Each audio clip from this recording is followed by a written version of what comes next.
Dans cette petite vidéo, on va voir quels sont les acquis du collège sur l'information génétique, acquis qui ont été vus essentiellement en classe de troisième et qui vont nous servir donc, pour poursuivre notre connaissance sur l'information génétique en classe de seconde. Tout d'abord, au collège, on a vu que toutes les cellules étaient constituées d'un noyau. Et pour déterminer quel est le rôle de ce noyau, on peut faire une petite expérience de transfert de noyau. Donc on prélève une cellule œuf d'une souris blanche dont on va enlever le noyau et on va prélever la même chose sur une souris marron, mais cette fois-ci on va prélever son noyau qu'on va transférer donc la cellule issue de la souris blanche qui elle n'avait plus de noyau, qui était nucléée. On obtient donc une nouvelle cellule œuf avec le cytoplasme en provenance de la souris blanche et le noyau en provenance de la souris marron. On réimplante tout l'ensemble dans une souris noire et à la naissance, on obtient un souriceau marron.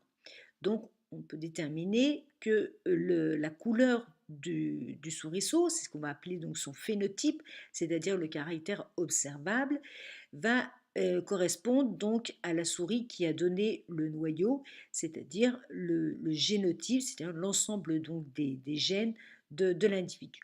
Donc on en conclut que le phénotype donc de la souris a été donné donc par le noyau, c'est-à-dire par son génotype.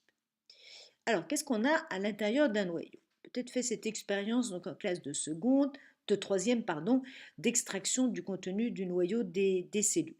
On obtient ce qu'on appelle une méduse, on dit une méduse d'ADN, mais en fait, elle ne contient pas que de l'ADN, elle contient de l'ADN et également des protéines.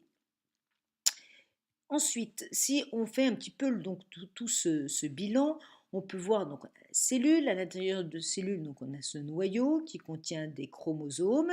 Si on défait un petit peu ces chromosomes, on s'aperçoit qu'ils sont constitués à la fois de la molécule d'ADN, donc qui apparaît ici en vert, sous forme de cette double hélice, et également des protéines qui ici apparaissent un petit peu, couleur un petit peu rose.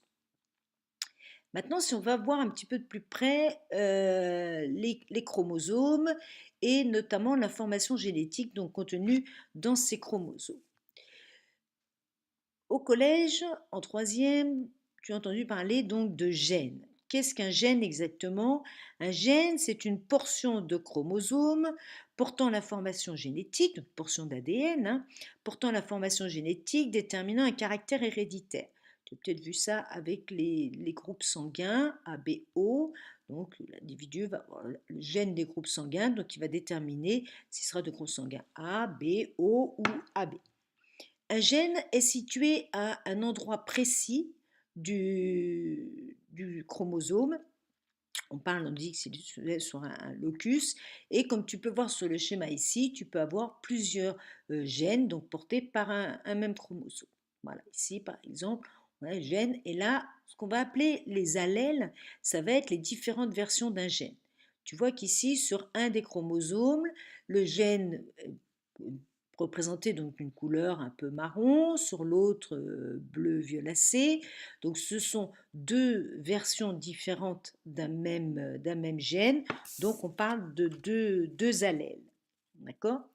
Donc si on reprend dans une cellule, donc tu as vu que les chromosomes étaient par paire, hein, donc un gène va exister donc sous deux exemplaires qui vont être situés donc au même emplacement, au même locus, sur chacun des deux paires de chromosomes, à l'exception, tu l'as vu aussi en troisième, des chromosomes sexuels XY qui eux deux ne portent pas forcément exactement les mêmes gènes. Donc ce gène qui peut exister sous différentes formes, qu'on va appeler des allèles, donc soit une paire de chromosomes pour apporter deux fois les mêmes allèles ou deux allèles différents. Dans l'exemple qui est représenté ici, pour le gène vert, on voit qu'on a deux fois les mêmes allèles sur les deux chromosomes de la paire, alors que pour l'autre gène, on voit qu'on a deux allèles différents, un qui est représenté, donc on a dit en jaune-marron, et l'autre en bleu violacé. Voilà.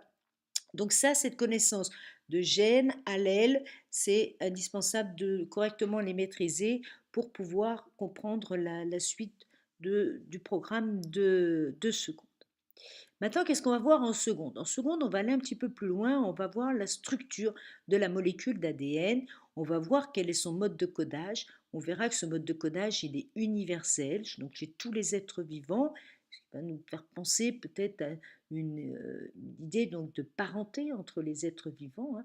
On verra de façon plus précise de quoi est constituée donc cette molécule en rentrant vraiment au niveau de cette échelle moléculaire et en utilisant un petit logiciel de modélisation justement de molécules en 3D qui est LibMol et qui nous permettra d'aller voir de façon plus précise la composition de cette molécule. Et puis, pour terminer, on verra que cette molécule, effectivement, elle est universelle, mais en même temps, elle présente une grande variabilité. Et on verra quelle est l'origine donc de cette variabilité de la molécule d'ADN en définissant ce qu'on appelle une mutation, qui a déjà été un petit peu vue en classe de troisième. Donc, dans ces activités, on va pas mal utiliser de logiciels. On va utiliser l'IMOL pour la modélisation. La représentation que tu as ici, c'est Anagen, donc un logiciel qui permet de voir des séquences d'ADN, de molécules d'ADN, donc de gènes, hein, et de pouvoir donc les comparer pour essayer de comprendre un petit peu comment l'information génétique est codée et comment on peut avoir une variabilité dans cette information génétique. Voilà, puis on complétera ça avec des petits modèles moléculaires en manipulant directement. Voilà, bon, bah, je te donne rendez-vous pour les 2 prochaines séances pour voir un petit peu tout ça de façon plus concrète. Allez, à bientôt.